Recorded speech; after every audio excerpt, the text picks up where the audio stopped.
Shopping पे जाना हो या फिर शहर से बाहर सफ़र पे जाना हो, पैसे के बाद जिस चीज़ की सबसे ज़्यादा ज़रूरत होती है वो होता है बैग। और आज हमारे साथ हैं रेणु सहगल जी, जिन्होंने अपना काम बैग बनाने से शुरू किया, पर आज वो काम काफ़ी बढ़ गया है। आइए हम इनसे बातचीत करते हैं और जानते हैं कि मैम बैग के अलावा और क्या क्या बनाती हैं। नमस्कार मैम, हमारे कार्यक्रम में आपका बहुत बहुत स्वागत है। मैम, बैग बनाने का जो काम आपने शुरू किया है लगभग 2.5 दशक हो गए हैं, कैसे आइडिया आया कि ये काम किया जाए? बस ऐसा है कि पहले तो बच्चे छोटे थे, पढ़ाई लिखाई है उनकी, सब मेंटेनेंस है घर की। तो फिर जब खाली हुए बच्चे बाहर चले गए, ये सोचा गया कि हम करें क्या, अपना समय कैसे पास करें। क्योंकि कोई पैसे की दिक्कत तो भगवान की कृपा है कोई थी नहीं। हस्बैंड भी जॉब में थे, तो सिलाई में जानती थी। तो ऐसे ही घर में बैठे बैठे कुछ पीसेस, जो कि अपनी नाइटी सिलनी है, अपना सूट सिलना है, तो ये सब बच्चों के कपड़े अपनी ज़रूरत के कपड़े सिल लेते थे घर में, ब्लाउज वगैरह है। तो पीसेस पड़े थे तो थोड़ा सा टिप्स ज़रूर लेने पड़ते हैं, तो मैंने भी लिए। भाई रनर कैसे डाला जाता है, इसमें क्या क्या चीज़ ज़रूरत पड़ती है, तो टिप्स लिए। तो घर में ही, घर के काम से जब खाली होती थी तो वही मशीन लेके बैठ जाती थी। तो क्या पहले आपने किसी से बैग बनाने की ट्रेनिंग ली? नहीं, मैंने कहा ना, थोड़ा सी टिप्स लिया किसी एक जानकार से? टीचर टाइप थी जी जी, तो उनसे टिप्स लिए, और बल्कि उनके गाइडेंस में 2-3 महीना सीखा भी कि कैसे कैसे क्या करना है।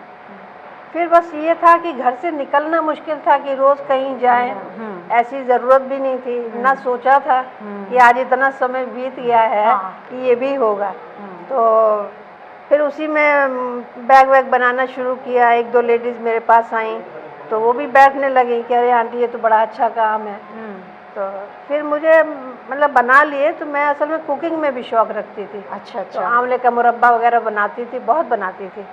तो एक टीचर थी, तो उन्होंने कहा कि अरे आप कारमल में आइए कभी, भाई मुलाकात हो, क्या कर रही हैं। तो मैंने बताया, मैं का मुरब्बा वगैरह बनाया है और थोड़े बैग भी बनाए हैं, सीख हैं। वहाँ से आपने, वहाँ से शुरुआत हुई।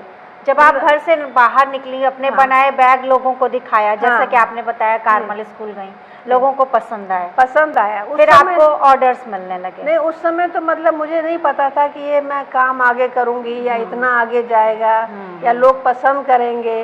तो मैंने दिखाया उनको, और उस समय की फिनिशिंग कुछ भी नहीं थी, जैसे न्यूली ट्रेन बच्चे होते हैं उसी तरह का था मेरा भी काम, लेकिन उसको भी पसंद किया गया। अच्छा। फिर मैंने जब चेन वैन मंगवाई तो मुझे किसी ने गाइड किया कि आप आगे अच्छा मटेरियल लीजिए, आपका काम अच्छा है। वो धीरे धीरे जब आप उसमें जाती गई तो आपको आइडियाज मिलते गए। अपने आप ही कहते हैं ना, ऊपर वाला रास्ता बताता है हर काम का। जब आपको खुद आपने बनाया, उसमें लगा कि अगर ये ऐसे होता है तो शायद ज़्यादा बेहतर। अच्छा, मेरी फैमिली में कोई इस काम से कोई रिलेटेड था भी नहीं। भाई बेटी भी डॉक्टर है, बेटा भी बीटेक MBA करके विप्रो में जॉब में। हाँ, तो बस ऐसे ही शौक था कि कुछ करना है, तो लोगों ने भी इनकरेज किया।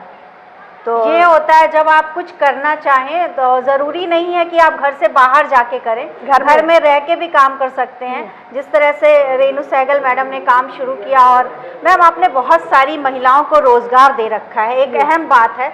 आत्मनिर्भर बनना हर महिला की आज की मांग हो गई है, और मैम महिलाओं को आत्मनिर्भर बनाने का गुण सिखा रही हैं। तो मैम, कैसे लोग आपसे जुड़ते गए?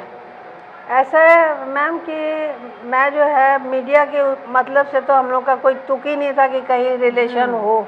लेकिन जैसे जैसे लोग आने लगे, मेरे घर आते थे, देखते थे, तो बस ऐसे ही दैनिक जागरण है और जैसे कोई पेपर पता लगा, एक से दूसरे को तीसरे। ये जब संगठन के महिलाओं के कुछ कार्यक्रम होते हैं तो स्टॉल वगैरह भी 1-2 बार लगाए, लेकिन उसमें ज़्यादा ज़रूरत इसलिए नहीं थी क्योंकि मैं बहुत ज़्यादा टाइम नहीं देती उसको। 10 बजे से 2 बजे तक ही मैं काम करती। 4 घंटे आप भाई वो लेडीज़ भी जो सीखती हैं अपना घर का काम करें, और हम भी जो है अपना फ्री हो जाएं। 10 से 2 आपने एक बना रखा। मैडम, जैसे बैग के अलावा और क्या क्या बनाती हैं आप? बैग के अलावा जैसे कुशन कवर बन गए, मसनद बन गई, दोहर बन गई, फाइबर की रज़ाइयाँ बन गई, और बाकी हर तरह के बैग्स हैं, पिट्ठू बैग हैं, शॉपिंग बैग्स हैं, बच्चों के ट्रैवलिंग बैग्स हैं, मतलब ट्रॉली नहीं होती है उसमें, हाँ, बाकी सब होता है। और मतलब बैग से शुरू हुआ काम, मोबाइल कवर से, साड़ियों के कवर से होता हुआ साड़ी किट वगैरह, रजाई और दोहर तक। बेबी किट वगैरह बनती है, बच्चों की रजाइयाँ भी बनती हैं। उससे मतलब क्या है कि जो लेडीज मेरे यहाँ काम सीख रही हैं वही सीखती हैं, उन्हीं से मैं बनवाती हूँ, कटिंग देती हूँ, बताती हूँ उनको, उन लोग को भी पता लग आप गया बता है। रही थी ऑफ कैमरा कि आप फ्री ऑफ कॉस्ट सिखाती हैं। जी, फ्री ऑफ कितना कॉस्ट। टाइम लगता है किसी महिला को थोड़ा निपुण होने में कि वो मैम डिपेंड करता है कि किसी की बुद्धि कितनी है। कोई तो 1 घंटे में ही पकड़ लेगा कि ठीक है मैम कल हम बना के ले आएंगे आप बैग, तो कुछ है 2-2 साल लगा देते हैं, उनके पल्ले नहीं पड़ते। कितनी इनकम हो जाती है एक आम महिला की? अब ऐसा है मैम कि सीखने का तो उनका पैसा है नहीं, लेकिन अब जैसा काम है, बड़े बैग हैं, छोटे बैग हैं, डिपेंड करता है। 3-4 हज़ार, 5 हज़ार वो आराम हो जाए, कमा लेते हैं। तो आप उनको क्या ऐसे पैसे उनके क्या? पर पीस देती हूँ। अच्छा। जैसा पीस बन रहा है, अगर छोटा भी है तो छोटे में पॉकेट्स कई सारी डालनी है उसमें। कितनी मेहनत लगी है, कितना टाइम, छोटे में ज़्यादा मेहनत पड़ती है बड़े से हिसाब से, तो वही सब डिपेंड करता है।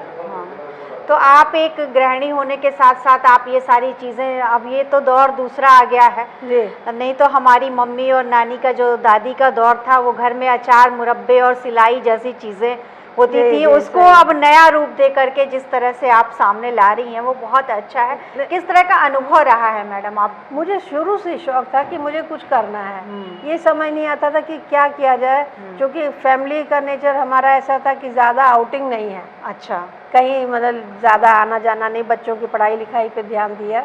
ये तो जब मैं खाली हुई, हस्बैंड से बात की, बोले ठीक है लेडीज़ को सिखाओ, पहली बात तो ये करो कि तुम उनसे फीस मत लो, फ्री ऑफ कॉस्ट, क्योंकि जो मतलब सक्षम लोग हैं वो तो फीस दे देंगे, सामान भी ले आएंगे।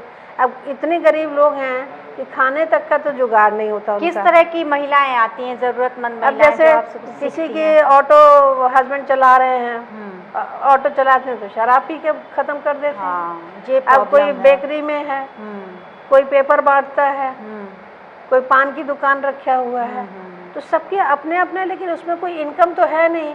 अब वो मतलब समझिए मेरे पास इतनी लेडीज़ आई, कई लेडीज़ आई और इतना रोती थी आके, जो कटिंग पेपर की जो कभी कभी छपा है तो वो लोग लेके आती थी ढूंढते ढूंढते कि ये मैडम हमको भी सिखा दीजिए, हम भी किसी लायक बन जाए। बहुत ज़रूरी है आत्मनिर्भर होना, और मैडम का जो काम है वो उसी टाइप से है कि लोग जो है रोने गिड़गिड़ाने के बजाय सक्षम हो, अब यहाँ आती है अर्निंग खुद कर सके। अब वो लोग आती हैं तो इतने खुश होकर काम करती हैं। आप भी कभी उस समय आइए तो ऐसा लगेगा नहीं कि ये लोग आउटसाइडर्स हैं। और 14 साल 18 साल से वो लेडीज़ काम कर रही है मेरे पास। उन लोगों के मैंने आरडी भी खुलवा दिए थे, 3-3 बार वो लोग, उन लोग के पूरे हो गए। 18,000 21,000 उन लोग को मिला, तो वो लोग इतनी खुश थी कि दीदी ये हमारा है। हमने कहा बिल्कुल आपका, आपकी मेहनत है और इसको आगे बढ़ाएंगी तो आपको और मिलेगा। ये बहुत अहम बात आपने बताई कि जो महिलाओं के पैसे थे उनके बचत के, उसकी आपने आरडी खुलवा दी। पूरे का नहीं खुलवाया, जैसे 200-300 जितना निकाल सकती हैं, बाकी वो घर के खर्च के लिए या जमा कर देती थी। जब उनको ज़रूरत हुई, तीज त्योहार हुआ, छठ हुआ, तो ज़्यादा खर्चा है, जब एक मुश्त रकम आती है तो बहुत खुश होती हैं। हाँ, बहुत खुश होती हैं। और वो लोग कहती हैं हमने ज़िंदगी में नहीं सोचा था कि ऐसा भी हमें जगह मिलेगी। और तीज त्योहार पे जो है उन लोगों को मैं छोटी मोटी गिफ्ट अपने हिसाब से, भाई कभी कपड़े दे दी, कभी कोई बर्तन वगैरह दे दिए, कुछ भी मतलब टिफ़िन वगैरह दिया। तो मैम चलते चलते जो महिलाएं हमारे पूर्वांचल में हैं और कुछ करना चाहती हैं, कई बार चाहते तो बहुत कुछ हैं लेकिन वो कर नहीं पाती हैं, उनको आप क्या संदेश देना चाहेंगी? उनको मैम आपके चैनल के थ्रू मैं ये कहना चाहती हूँ लेडीज़ को कि लेडीज़ का काम खाली घर में बैठ के रोटी बनाना, बच्चे पालना ही नहीं है। अगर पढ़ी लिखी नहीं है तो भी, और पढ़ी लिखी हैं तो भी, वो कुछ ना कुछ कर सकती हैं काम के अलावा, घर की जिम्मेदारी के अलावा। अगर पढ़ी लिखी हैं, सक्षम हैं, तो छोटे छोटे बच्चों को, अगल बगल के मेड्स वगैरह के बच्चे हैं, उन लोगों को फ्री ट्यूशन दे सकती हैं। और अगर नहीं पढ़ी लिखी हैं, अचार मुरब्बे डाल सकती हैं, जो अगर चाहे तो हम उनका बिकवाने का भी काम कर सकते हैं। भाई सेंटर दे दें कि हाँ भाई वहाँ आपका बिक जाएगा। और बाकी बैग्स वगैरह सीखें, सिलाई सीखें, सिलाई भी लोग सीखते हैं बैग बिल्कुल। के अलावा। तो ये कहना है मैडम कि अगर आप कुछ करना चाहती हैं तो पहल आपको करनी होगी, बाद में धीरे धीरे लोग आपसे जुड़ते चले जाएंगे। बिल्कुल। तो आप आत्मनिर्भर बनिए और खुद की अपनी पहचान बनाइए। और ऐसे ही किसी और शख्सियत से मुलाकात करने के लिए देखते रहिए हमारा खास टॉक शो। धन्यवाद।